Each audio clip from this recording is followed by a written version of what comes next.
Wife abandoned me for a younger man. 6 years later came back to me with 2 kids, pleading for forgiveness. It is not about something that is happening to me now, but something which had happened 6 years ago. My first wife, Lisa, who had abandoned me for a younger man, now showed up after 6 years.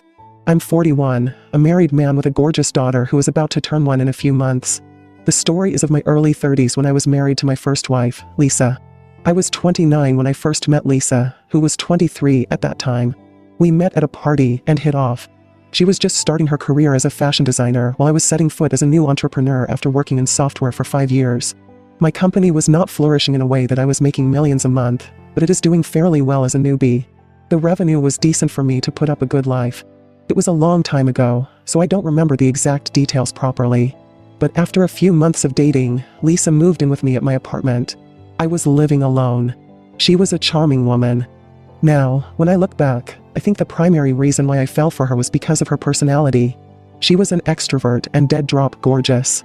Even on our first encounter at the party, I noticed her because she was a head-turner. Yeah, you may call me shallow for saying this, but when you were young, 29 was still younger than 41, duh, you probably don't have that maturity, and you pay for it later like the way I did.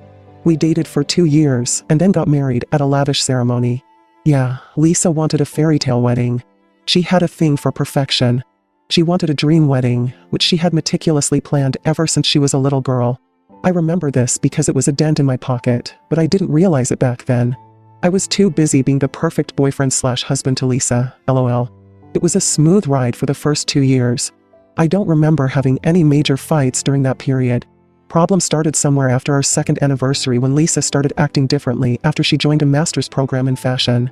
She was aspirational about working in Hollywood, or at least for a television house. In college, she met a young crowd who were in their early 20s with no work experience. They were young and raw, and that's what excited Lisa. She was mesmerized by their carefree lifestyle.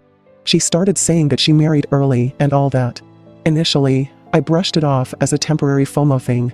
I thought eventually, she would get over it and understand that there were many more valuable things in life beyond rave parties and hookups. Instead of getting over it, she got more involved in it.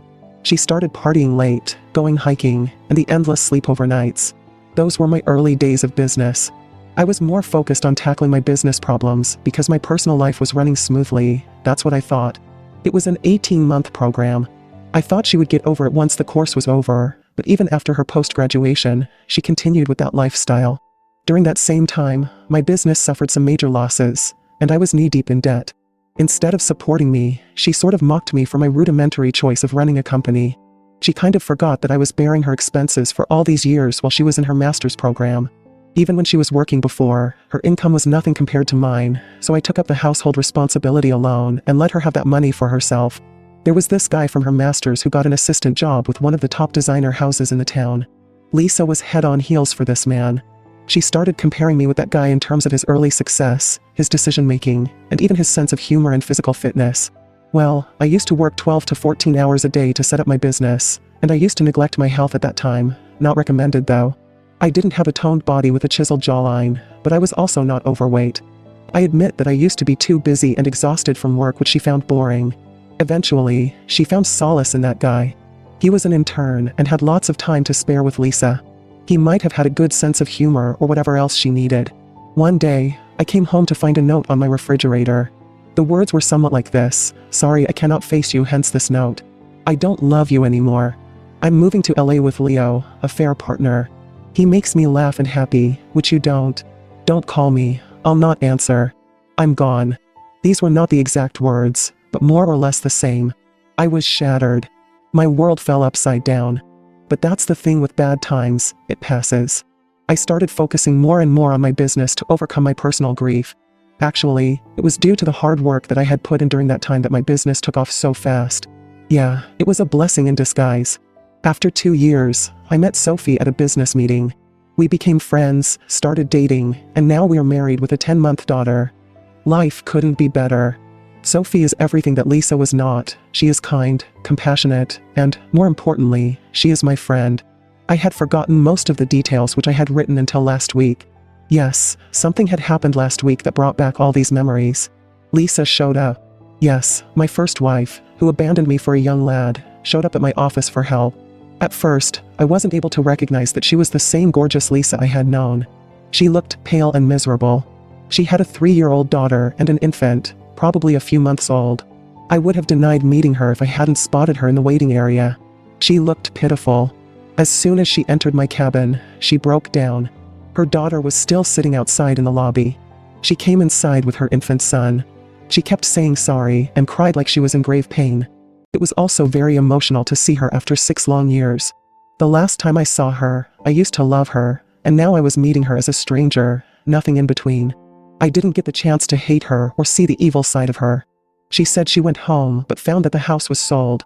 The house in which Lisa and I used to live, I had sold it off. I bought a bigger house with better amenities in a better neighborhood after marrying Sophie, my second wife.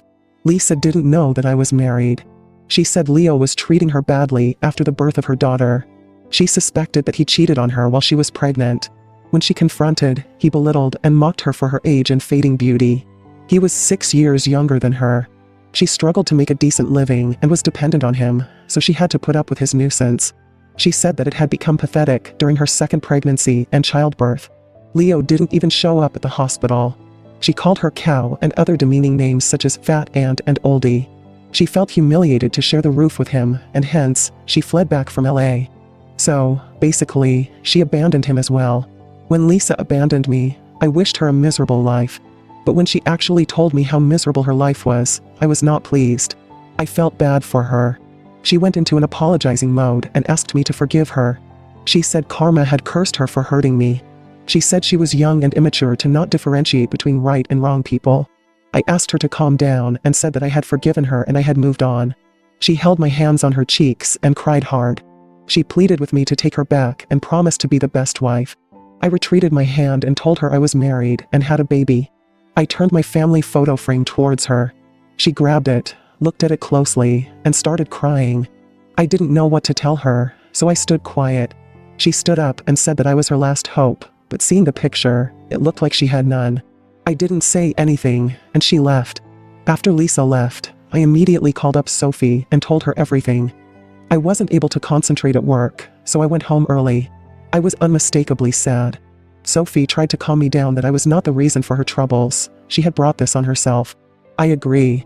I know Lisa was the cause of her own misery. I thought Lisa would contact me again, but she didn't. I don't know where she is. I know I have moved on. I love Sophie and my daughter, but I couldn't stop thinking about Lisa and the tragedy she is going through. I have been talking about this a lot with Sophie over the last week. I know Sophie is more of my friend than my wife, but I don't want to bother her by repeatedly talking about Lisa. She is a secure woman yet a human. I don't want her to think that I'm still concerned about Lisa.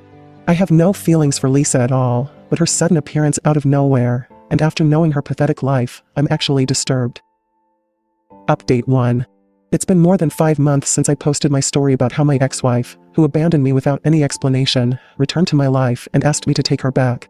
After I told her that I have a second wife and daughter now, she left. She didn't contact me again until a few days back. She again arrived at my office. I was in a meeting when my assistant dropped a note that I had a visitor named Lisa. It was an important meeting, but after hearing her name, I couldn't focus further on my work. I closed the meeting and went to meet her. Lisa looked even more pathetic than last time. She said she was distraught to know that I was married, so she went back to Leo. She tried to give it another shot with Leo, but she was getting worse every day. She recently discovered that he was sleeping with other women from his work. When she confronted him about the cheating, he admitted to having multiple hookups because Lisa wasn't that young and attractive to him. She said that things got so worse that she started hitting her and physically assaulted her. Lisa wanted me to help her financially. She said she was looking for a job but didn't find any luck yet. She hasn't worked for the last 3 years after she got pregnant with her first child. The gap in her experience was blocking her from getting a decent job.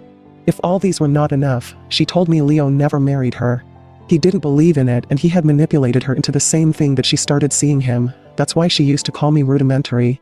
But now she regrets her decision because he is not entitled to pay her anything if she gets separated from him. If they were married, she would have got alimony. I asked her how much she wanted.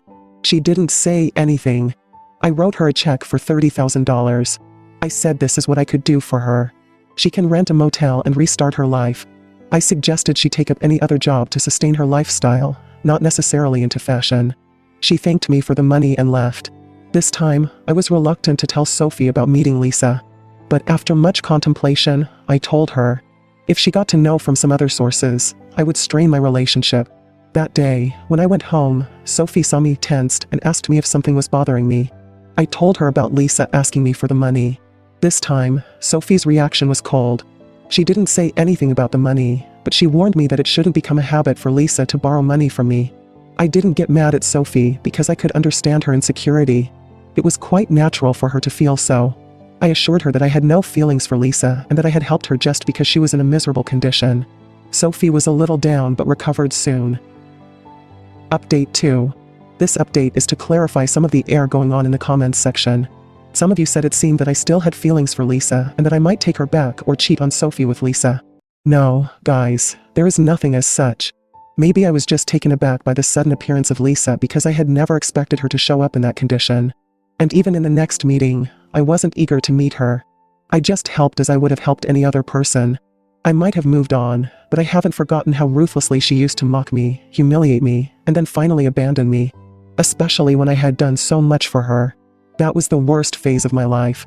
It's not easy to be dumped after 4 years of marriage. So, yeah, I'm not going to screw up my beautiful life with Sophie. I'm well aware of drawing my boundaries with Lisa. This is not a backlash on anyone. I just wanted to clarify my stand. We'll update the thread if anything develops. Update 3. Thanks for keeping me grounded and in check with your comments. After I posted the clarification here on the last update, I confronted this with Sophie as well. I assured her that I loved her to death and I would never do anything that would ruin my marriage. I know she was a secure woman, but I didn't want her to have any second thoughts about my intentions. I felt so good after opening my heart to her. She said she trusted me, but was also concerned that I might take back Lisa. Sophie was the woman who supported me at my lowest. She was the mother of my daughter. I can never let her down. A week later, I got a message from Lisa asking me to help her out with the renting process of her house. I said I was busy and couldn't get into these things. She started texting me that she was lonely and that her life had become miserable. So basically, she was trying to play the victim card.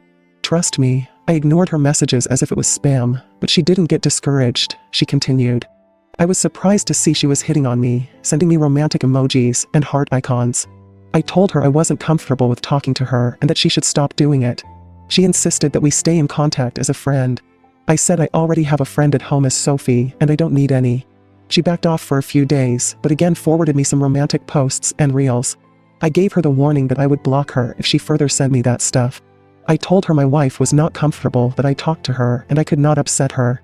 She stopped it after that. Last week was my anniversary. I planned it extra special this time for Sophie. I booked a surprise trip to the Bahamas. I recorded her reaction when I revealed the location and posted this on social media. I booked a royal suite by the beachside, a candlelight dinner in the woods, a floatal breakfast buffet on the water, and all those romantic activities in the Caribbean. I'm not usually very active on social media, but this time, I posted all these pictures with romantic captions. Yes, to show this to Lisa. I don't care if people call me immature, but I had to do this to keep Lisa in check. She should know that I was very happy with Sophie. And you know what? It worked. After seeing those photographs, Lisa never texted me again. In fact, she unfollowed me from all the social media platforms. I was glad she did that. I hope she will stop bothering me now. Update 4. Hello, thanks for all the wishes. Yes, the Bahamas was great. For people who have inquired about the trio details, I have shared the itinerary with the cost breakup in a different thread. Link here for people who are interested in this. Talking about my current situation, I was guessing that Lisa would take her clues and would not bother me any further, but I was wrong. Just a few days back, she again showed up at my office. When my assistant informed me about her, I deliberately made her wait for a couple of hours, because for the last 2 times, I met her immediately and it might have given her the wrong signal. When I met her, I intentionally acted busy and didn't pay attention to her words. She was again in her sobbing mode that her life was falling apart. She was not able to raise her children properly and that stuff. I asked her to cut the chase to the point because I didn't have the time. Her face turned red, and it was evident that she didn't like the way I spoke to her. She came up with a demand for money. Sophie was right to warn me that Lisa's money request should not become habitual, and I could sense it was becoming her habit to ask me, actually not ask. It sounded like a demand. She said she needed a house or at least $100,000. Though I was earning good, a house or even $100K was still a big thing for me. I told her I could not give her any house or even that much amount of money. She said she needs at least 60-70K to start her life again, with buying a house and other utilities, and also admitting her children to the school. I don't know if she felt entitled to my money. I said I sympathized with her, but this doesn't mean she can demand anything she wants. I don't owe her anything, right? She was the one who left me for a new, profound lifestyle. I was furious at her demand. I asked her how she felt entitled to my money and how I was responsible for setting up her life. I have helped her earlier as an act of charity and nothing else. She started crying at the charity remark. I was so done with her drama now. I no longer felt bad for her. I had paid her enough money to rent a house and meanwhile search for a job. But she didn't. When she was done crying, she swiftly held my hand and asked, "You didn't mean it, right? The charity thing." I told her I meant every word I said. It was nothing but charity to me. She sobbed and said, "I know you are lying. You still love me." I shrugged her hand off me and warned her not to touch me ever again. I said I loved no one but Sophie and my daughter. I unleashed my suppressed anger and gave her the lesson of her life. I told her that she was the one who went after a younger dick and kicked me out of her life. I used to love her dearly, but she belittled my feelings and my emotions. She had made a choice when she chose a fair partner over me, and now she has to live with that. She stood up and said she came to me with the hope of getting help, but I was humiliating her. I said I was done with her victim play. I had helped her the best I could. Now, she was trying to use me, and I could not be that fool to let her walk over me every time. I told her that she should be grateful to me that I was talking to her politely and helped her. Had I been any other guy, she would have been kicked out of my office on the very first day she entered. Instead of being thankful, she was being a homewrecker. She was trying to manipulate me and strain my marriage. I'm not a fool to see through her intentions. She stormed out of my office after all this. I yelled at her back, never to show me her face again. She didn't reply, but banged my office door behind her. Misery teaches humility, and I think she hasn't learned that yet. Whatever it is, good for her. As for me, I'm done with her. I have instructed my reception desk to not entertain Lisa any further. If she ever tries to step in, she will be denied entry. I have also blocked her across all platforms. There is no way she can contact me. I have a beautiful life, touch wood, with Sophie and my daughter, and I wouldn't let my past ruin it. Thanks for providing me with this space for venting out.